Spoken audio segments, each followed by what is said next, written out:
प्रतिदिन की पूजा में कौन सी आरती करना चाहिए? कहीं आप भी बिना आरती पूजा तो नहीं करते हैं? राधे राधे प्रिय दर्शकों, आप सभी में से भी अधिकांश लोग अपने पूजा मंदिर में प्रतिदिन पूजा जरूर से करते होंगे और आपके मन में यह प्रश्न भी जरूर आया होगा कि हमें रोज की पूजा में कौन सी आरती करना चाहिए, कौन सी ऐसी आरती गानी चाहिए जिससे कि भगवान हमारी पूजा को स्वीकार करे और पूजा करते समय हमें किन नियमों का पालन करना चाहिए।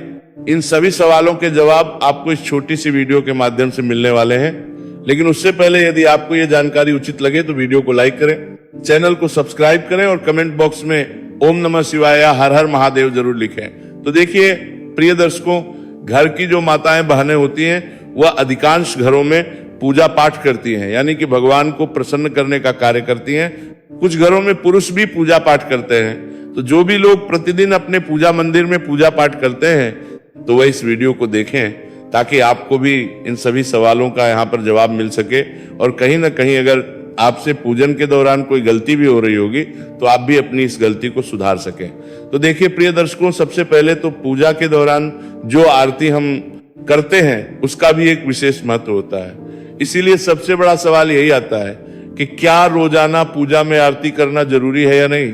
तो इसका उत्तर है हाँ, आरती करना बहुत ही आवश्यक माना गया है, क्योंकि जब हम भगवान की पूजा करते हैं तो अंत में आरती करके हम उसको पूर्ण करते हैं और बिना आरती के पूजा अधूरी मानी जाती है। इसलिए चाहे आप छोटी पूजा करें या बड़ी पूजा करें, लेकिन अंत में आरती जरूर करें। अब यहाँ पर कई लोग ये सोचते हैं कि अगर हमारे पास समय नहीं है तो क्या करें, क्योंकि आज के समय में हर किसी का जीवन बहुत व्यस्त हो गया है। सुबह उठते ही हमें अपने काम की चिंता होती है, जल्दी जल्दी तैयार होकर हमें अपने काम पर जाना होता है। तो ऐसे में कई बार हम पूजा तो कर लेते हैं, आरती करने का समय नहीं निकाल पाते। तो ऐसे में आपको घबराने की जरूरत नहीं है। अगर आपके पास समय कम है तो आप बिना आरती गाए भी आरती कर सकते हैं। इसका मतलब यह है कि आपको केवल दीपक या पूजा की थाली को भगवान के सामने घुमाना है और मन ही मन भगवान का स्मरण करना है। जब आप ऐसा करते हैं तब भी आपकी पूजा स्वीकार होती है, क्योंकि भगवान भाव के भूखे होते हैं। अब देखिए प्रिय दर्शकों, जब आप पूजा करते हैं तो सबसे पहले भगवान को स्नान कराते हैं, फिर उन्हें साफ वस्त्र पहनाते हैं, फूल चढ़ाते हैं और इसके बाद आरती की जाती है। तो अगर आपके पास समय कम है तो आप बस इतना करें कि जो दीपक आपने जलाया है उसे भगवान के सामने 5 या 7 बार घुमाने दें और इस दौरान आप मन ही मन अपने इष्ट देव का नाम लेते रहें या कोई छोटा सा मंत्र जपते रहें। अब यहाँ पर एक और बात का ध्यान रखना बहुत जरूरी है कि आरती हमेशा दीपक या कपूर से ही करनी चाहिए। आपके पास शुद्ध देसी घी का दीपक है तो ये सबसे उत्तम माना जाता है, क्योंकि घी का दीपक वातावरण को शुद्ध करता है और सकारात्मक ऊर्जा फैलाता है। लेकिन अगर किसी कारणवश आपके पास घी नहीं है तो आप तेल का दीपक भी जला सकते हैं। इसके अलावा कपूर से भी आरती की जा सकती है और कपूर की आरती करने से भी वातावरण में शुद्धता आती है और नकारात्मक ऊर्जा दूर होती है। अब देखिए प्रिय दर्शकों, जो लोग ये सोचते हैं कि बिना आरती गाए पूजा करना गलत है, तो ऐसा नहीं है। अगर आपकी मजबूरी है तो आप बिना गाए भी आरती करनी है सकते हैं, लेकिन आपको आरती करना बिल्कुल भी नहीं छोड़ना चाहिए, क्योंकि आरती ही वो प्रक्रिया है जिससे आपकी पूजा पूर्ण होती है। इसलिए चाहे जैसे भी हो लेकिन आरती जरूर करें। तो सबसे पहले हम ऐसे लोगों की बात करते हैं जिनके पास समय बहुत कम रहता है। यानी कि यदि आप रोज सुबह जल्दी उठते हैं और आपको अपने काम के लिए निकलना होता है तो ऐसे में आप जल्दी जल्दी में पूजा करते हैं, तो उस समय आपको क्या करना चाहिए? सबसे पहले आप भगवान को प्रणाम करें, उन्हें जल करें, फूल चढ़ाएं और फिर दीपक जलाकर भगवान के सामने 5 या 7 बार घुमाएं। इसके बाद आप अपने हाथों से उस आरती को लें और भगवान को भी अर्पित करें। फिर आप अपने कार्य के लिए जा सकते हैं और इस प्रकार की गई पूजा भी पूरी तरह से मान्य होती है। अब प्रिय दर्शकों, हम बात करते हैं शाम के समय की पूजा के बारे में, क्योंकि बहुत से लोग सुबह तो पूजा कर लेते हैं लेकिन शाम के समय की पूजा को लेकर उनके मन में कई तरह के सवाल रहते हैं कि क्या शाम को भी उतनी ही विधि से पूजा करनी चाहिए, क्या गाना जरूरी है या नहीं, और अगर मन नहीं लगता तो क्या करना चाहिए। देखिए, शाम का समय भी उतना ही महत्वपूर्ण माना जाता है जितना कि सुबह का समय होता है। सुबह का समय जहां एक नई शुरुआत का प्रतीक होता है, वहीं शाम का समय पूरे दिन के कार्यों के बाद भगवान के प्रति कृतज्ञता व्यक्त करने का समय होता है। जब हम दिन भर अपने कामों में लगे रहते हैं तो कई बार हम मानसिक रूप से थक जाते हैं। ऐसे में शाम की पूजा हमारे मन को शांति देती और हमें एक सकारात्मक ऊर्जा प्रदान करती है। अब देखिए, शाम के समय पूजा करने का सबसे सही समय वो होता है जब सूर्य अस्त होने वाला होता है या हो चुका होता है। इस समय घर में दीपक जलाना बहुत ही शुभ माना जाता है, इसलिए कोशिश करें कि आप रोज शाम को दीपक जरूर जलाएं, चाहे आप आरती गाएं या ना गाएं। अब बात आती है कि शाम के समय आरती गाना जरूरी है या नहीं। देखिए, अगर आपका मन करता है, आपका मन शांत है और आप पूरे भाव से भगवान की आरती गाना चाहते हैं तो ये बहुत ही उत्तम बात है।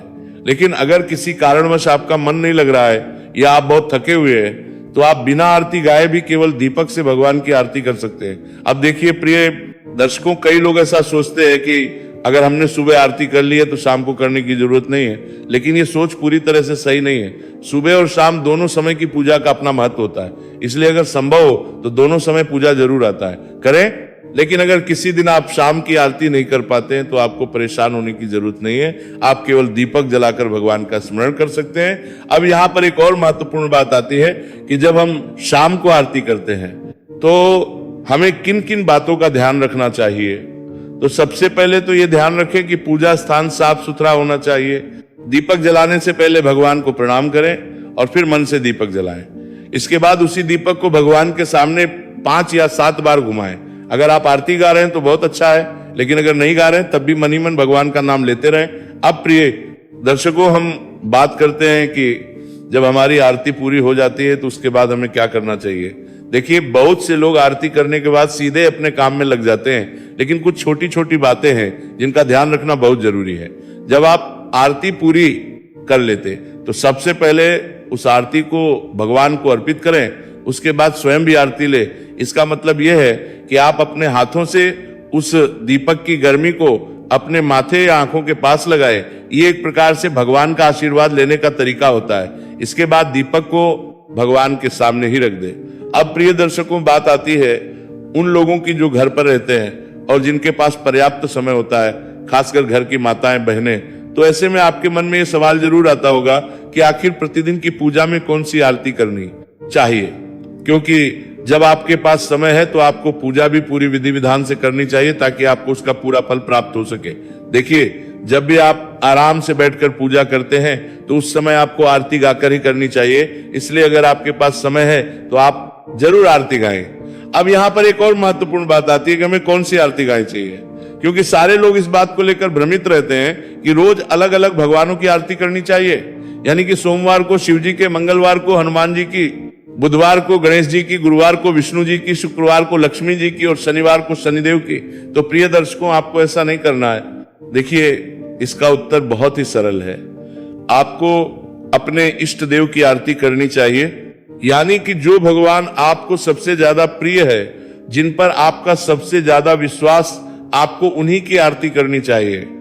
क्योंकि भगवान एक ही है, बस उनके रूप अलग अलग हैं। कोई शिव जी को मानता है, कोई राम जी को मानता है, कोई कृष्ण जी को मानता है, तो कोई माता रानी को मानता है, लेकिन सभी का उद्देश्य एक ही है और वह ईश्वर की भक्ति। इसलिए आपको भ्रमित होने की जरूरत नहीं है।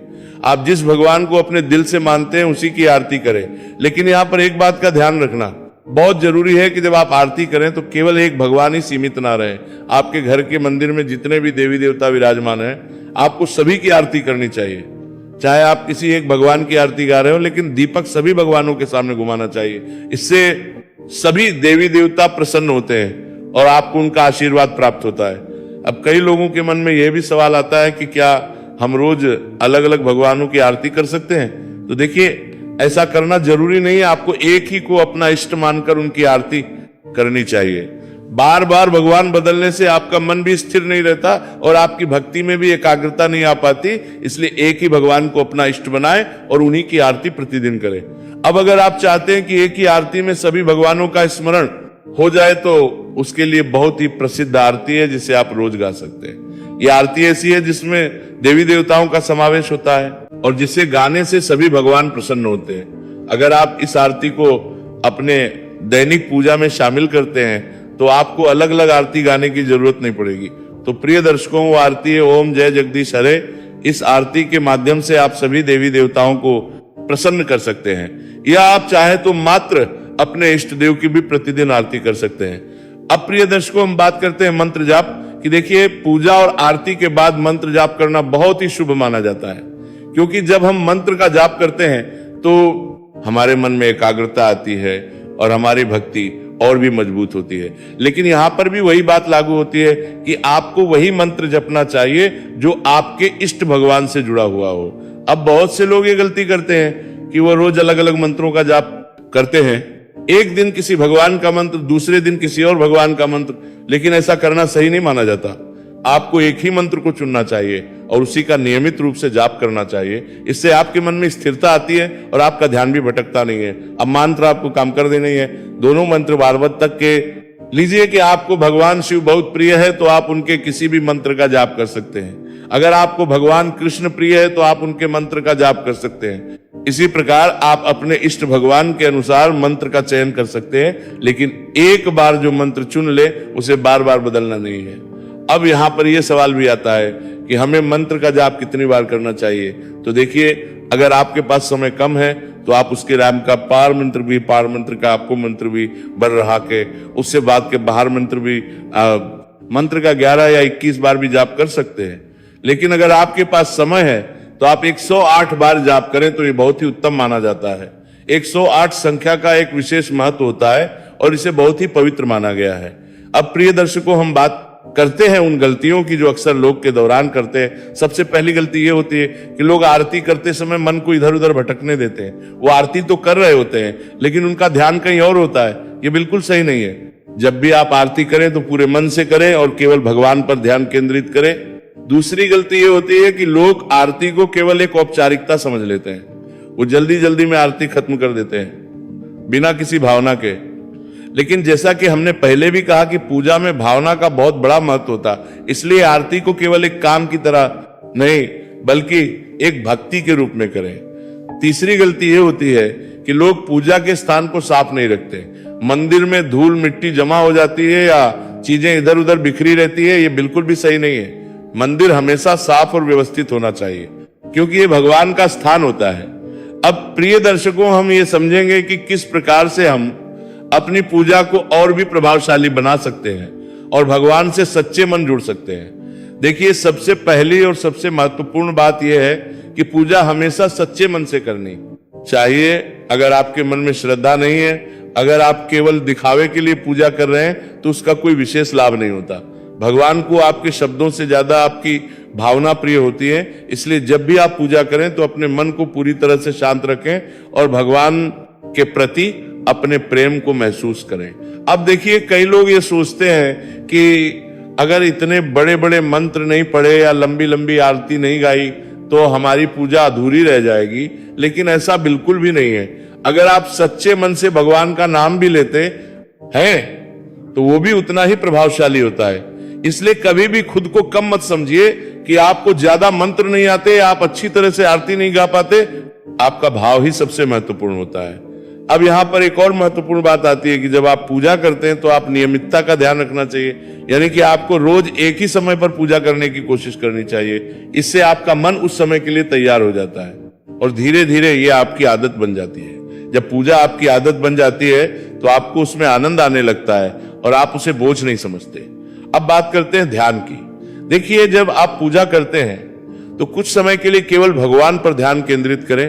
अपने सभी विचारों को एक तरफ रख दें और केवल भगवान के बारे में सोचें। इससे आपका मन शांत होता है और आपको एक अलग ही प्रकार की शांति का अनुभव होता है। तो प्रिय दर्शकों, अब हम आशा करते हैं कि आपको आपके सभी सवालों के जवाब मिल गए होंगे और अब आप अपनी प्रतिदिन की पूजा को और भी सही तरीके से कर पाएंगे। अगर आपको यह जानकारी उचित लगे तो वीडियो को लाइक करें, चैनल को सब्सक्राइब करें और कमेंट बॉक्स में ओम नमः शिवाय, हर हर महादेव जरूर लिखें। धन्यवाद।